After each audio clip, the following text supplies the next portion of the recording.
বড়ধুলে যুবদলের বিজয় ও গণমিছিল র্যালি অনুষ্ঠিত। আওয়ামী ফ্যাসিবাদের পতনের বর্ষপূর্তি উপলক্ষে কর্মসূচি পালিত।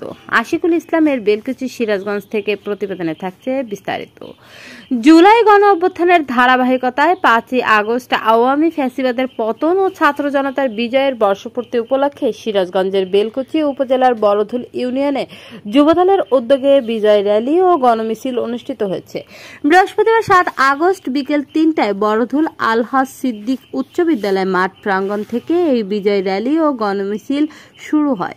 এতে এলাকার শতাধিক নেতাকর্মী জাতীয় ও দলীয় পতাকা হাতে নিয়ে অংশ নেন। গণমিছিলটি বিভিন্ন গুরুত্বপূর্ণ সড়ক প্রদক্ষিণ করে একই স্থানে এসে সংক্ষিপ্ত সমাবেশের মাধ্যমে শেষ হয়।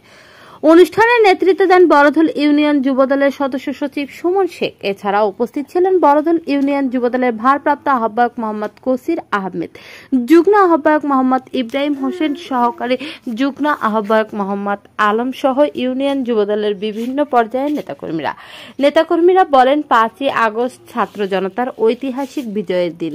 এই দিনটি আমাদের গণতন্ত্র ও ন্যায়ের পথে সংগ্রামের প্রতীক। আওয়ামী ফ্যাসিবাদ সরকারের বিরুদ্ধে চলমান আন্দোলনকে আরো বেগবান করতে যুবদল মাঠে আছে এবং থাকবে।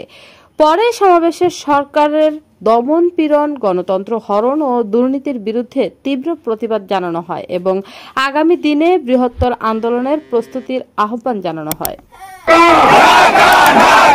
আমরা বাংলাদেশের স্বাধীনতা, সার্বভৌমত্ব এবং গণতন্ত্রের জন্য দেশনেত্রী বেগম